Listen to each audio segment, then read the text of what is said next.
দর্শক, ঘূর্ণিঝড় রেমালের সর্বশেষ খবর জানাতে সাতক্ষীরা থেকে যুক্ত হচ্ছেন সহকর্মী সাকিবুর রহমান। সাকিব, ঘূর্ণিঝড় রেমাল কতটুকু আঘাত এনেছে সাতক্ষীরাতে জানাবেন, আর এরই সাথে জানাবেন যে ক্ষয়ক্ষতির বিষয়ে আপনার কাছে সর্বশেষ কি তথ্য আছে? নগদে 500 টাকা বা তার বেশি পেমেন্টে পেতে পারেন ঢাকায় জমিসহ 20 কোটি টাকার পুরস্কার। ঝড়টি কিন্তু এখন অতি প্রবল ঘূর্ণিঝড়ের রূপ নিয়েছে এবং কিছুক্ষণ পরে অর্থাৎ ঘন্টা দুয়েকের মধ্যে এটি পুরো বাংলাদেশ অংশ অতিক্রম করে চলে যাবে এবং তারপরে সেটি নিম্নচাপে রূপ নেবে এবং বৃষ্টি হবে, যেটি আগের থেকেই আবহাওয়া অধিদপ্তর বলছিল। এবং আমরা কিন্তু দেখেছি যে সারা রাতভর এখানে বৃষ্টি হয়েছে এবং যখন জোয়ার ছিল তখন এখানকার যারা বাসিন্দা রয়েছেন তারা বলেছেন অন্তত 5 থেকে 6 ফিট পর্যন্ত উচ্চতায় তারা পানি দেখেছেন। তবে সব থেকে এখানকার মানুষের জন্য ভালো খবর যেটি, যে এখানকার কোনো বাঁধ এখন পর্যন্ত ভাঙার খবর আমরা পাইনি, যার কারণে কিন্তু বাসিন্দারা এখনও তাদের বাসস্থান বলেন বা পশু পাখি সেগুলো এখনও ঠিক রয়েছে, শহর এখনও ঠিক রয়েছে। আমরা যে জায়গাটিতে অবস্থান করছি তার পিছেই ঠিক এখন যেটি ক্যামেরাতে দেখা যাচ্ছে সুন্দরবনের অংশ। এই সুন্দরবনের কারণেই কিন্তু মূলত এই ঝড়গুলো থেকে রক্ষা পেয়ে থাকে এখানকার বাসিন্দারা। সুন্দরবনের যে ক্ষতিগুলো হয় সেই ক্ষতির ফলেই কিন্তু জনজীবনে সেই ক্ষতির প্রভাবটা তেমন একটা পড়ে না, যার ক্ষতি হওয়ার সেটি সুন্দরবনের উপর দিয়ে যায়। আমরা এলাকার বাসিন্দাদের সঙ্গে কথা বলেছিলাম, তারা বলেছেন যে জোয়ারের সময় যখন পানির উচ্চতা তারা যখন দেখেছিলেন তারা অনেকটাই ভয় পেয়েছিলেন অনেকেই, যে এই জোয়ারটা যদি তখন বেশিক্ষণ থাকতো এবং ঘূর্ণিঝড় যদি সেইভাবে সেই সময় অতিক্রম করতো তাহলে হয়তো বা তাদের আরও বড় ক্ষতি হয়ে যেত। কিন্তু তারা শুকরিয়া জানিয়েছেন যে সেই সময় তেমন ধরনের বড় কোনো ক্ষতি হয়নি। তবে রাস্তাঘাটে আমরা দেখেছি বিভিন্ন জায়গায় কিন্তু গাছ ভেঙে পড়েছে, ডাল ভেঙে পড়ে আছে, বিভিন্ন জায়গায় রাস্তায় বিদ্যুতের খুঁটি পড়ে আছে। এই এলাকাটিতেও কিন্তু একেবারেই বিদ্যুৎ থেকে বিচ্ছিন্ন অবস্থায় রয়েছে এখানকার বাসিন্দারা।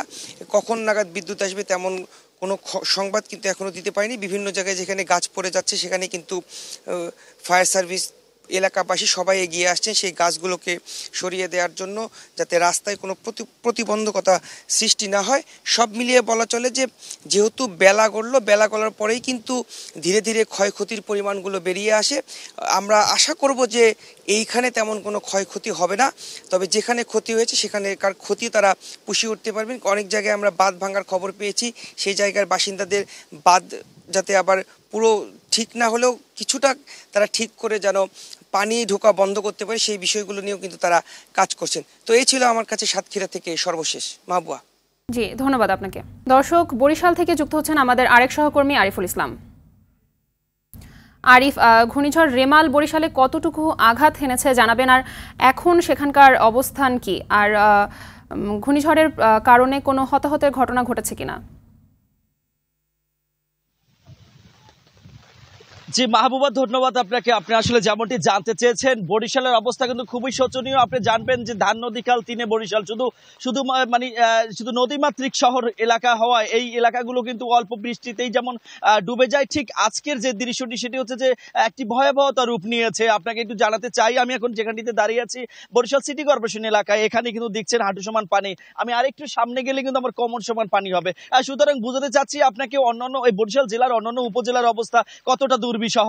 আমি খোঁজ নিয়েছিলাম বরিশালের মেহেন্দিগঞ্জ, হিজলা এবং বাকেরগঞ্জে, যেখানে অবস্থা খুবই বেশি খারাপ। সেখানে হচ্ছে যে আমাদেরকে বরিশাল জেলা প্রশাসক জানিয়েছেন যে গতকালকে 541টি আশ্রয়ণ কেন্দ্র সেখানে খোলা হয়েছে এবং এছাড়াও যে শিক্ষা প্রতিষ্ঠানগুলো আরো 245টা শিক্ষা প্রতিষ্ঠান রয়েছে সেগুলো কিন্তু খুলে দেওয়া হয়েছে। তো প্রতিটি আশ্রয়ণ কেন্দ্রে কিন্তু ইতিমধ্যে গতকাল রাতের যে তথ্য সবশেষ সেটি হলো প্রায় 20,000-এর মতো জনদুর্ভোগ মানুষগুলো সেখানে গিয়ে আশ্রয় নিয়েছে এবং গবাদি পশু কিন্তু সেখানে উঠানো হয়েছে। তো আজকে সকালের যে তথ্যটি সেটি হচ্ছে যে ধীরে ধীরে কিন্তু আরো আশ্রয়ণ কেন্দ্রের সংখ্যা বাড়ছে, সেখানে আশ্রয় নিচ্ছে আরো বেশি মানুষগুলো এবং সেখানে জেলা প্রশাসনের পক্ষ থেকে যে 93 মেট্রিক টন শুকনো খাবার বরাদ্দ করা হয়েছিল সেগুলো কিন্তু সেখানে পাঠানো হয়েছে, বিশুদ্ধ পানি পাঠানো হচ্ছে। এছাড়াও সেখানে যে পোকামাকড় থেকে মুক্ত হবার জন্য সেখানে রেড ক্রিসেন্ট এবং সিপিপি আরো কঠোর থেকে কঠোর পদক্ষেপ গ্রহণ করেছে। একটু তথ্য জানাতে চাই, গতকালকে যে তথ্যটি আমাদের কাছে এসেছে, রাতে কিন্তু দুজন বরিশাল শহরে দুজন এই ঝড়ের কবলে পড়ে নিহত হয়েছে। তবে এখন পর্যন্ত এর পুরোপুরি সত্যতা বা নাম ঠিকানা আমরা পাইনি। যে সংবাদটি আমরা এখন পর্যন্ত লোকালি যে তথ্যটি পেয়েছে, এছাড়া উপজেলাগুলোতে গাছ পড়ে একদম ভেঙে পড়ে অস্বস্তিকর একটি অবস্থা। বিদ্যুতের লাইন কিন্তু উঠে গিয়েছে, বিদ্যুতের খুঁটি উপচে পড়েছে।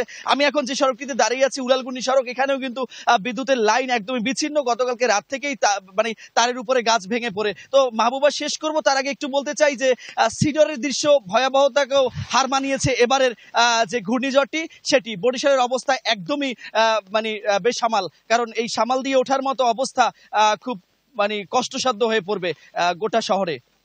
মাহবুবা।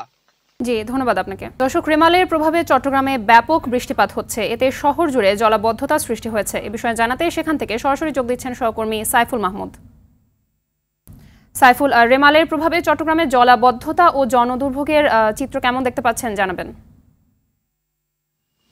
জি মাহবুবা, যেমনটি বলেছেন সকাল 6টা থেকে কিন্তু বৃষ্টি শুরু হয়েছে। যে রেমাল সেটার প্রভাব কিন্তু চট্টগ্রামে কিন্তু গতকাল না পড়লে কিন্তু আজকে কিন্তু পড়তে শুরু করেছে এবং সেটার প্রভাবে কিন্তু আসলে বৃষ্টি শুরু হয়েছে এবং সকাল 6টা থেকে সকাল 9টা পর্যন্ত 3 ঘন্টায় 132 মিলিমিটার বৃষ্টি হয়েছে। আবহাওয়া অফিস থেকে জানিয়েছেন তারা এই 3 ঘন্টা 132 মিলিমিটার বৃষ্টিপাত রেকর্ড করেছেন এবং এই বৃষ্টির কারণে কিন্তু চট্টগ্রামের যে নিম্নাঞ্চলগুলো আছে সেগুলো কিন্তু জলাবদ্ধতা সৃষ্টি হয়েছে এবং আমরা এই মুহূর্তে দাঁড়িয়ে আছি একটি জায়গায়, সেখানে কিন্তু জলাবদ্ধতা প্রচুর পরিমাণে এবং বিশেষ করে এই মুহূর্তে কিন্তু সাগরে জোয়ারের কারণে কিন্তু আসলে পানি নামার কোনো সুযোগ পাচ্ছে না। এই জন্য একই সাথে জলাবদ্ধতার সৃষ্টি হয়েছে। চট্টগ্রামের যে নিম্নাঞ্চলগুলো আছে সেগুলোতে কিন্তু অলিতে গলিতে বাসাবাড়িতে পানি প্রবেশ করেছে এবং একই সাথে বিশেষ করে সবচেয়ে বেশি দুর্ভোগে পড়েছেন সকালবেলা যারা অফিসগামী যাত্রী ছিলেন, তারা কিন্তু সবচেয়ে বেশি দুর্ভোগে পড়েছেন এবং সেই সাথে কোনো গাড়ি চলাচল একেবারে গাড়ি চলাচল বন্ধ ছিল।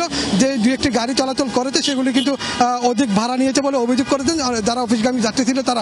তবে এই মুহূর্তে কিন্তু চট্টগ্রামের অলিতে গলিতে সব জায়গায় পানিতে রয়েছে এবং পানি আসলে কবে নাগাদ পানি নামবে সেটা বোঝা যাচ্ছে না, যেহেতু বৃষ্টি হচ্ছে এবং আরও জলাবদ্ধতা সৃষ্টি হওয়ার আশঙ্কা রয়েছে, যেহেতু এই মুহূর্তে সাগরে জোয়ার রয়েছে এবং সেই সাথে বৃষ্টি হচ্ছে।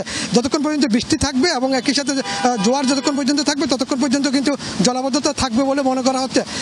এই ছিল আমার কাছে এই মুহূর্তে জলাবদ্ধতা নিয়ে সর্বশেষ তথ্য।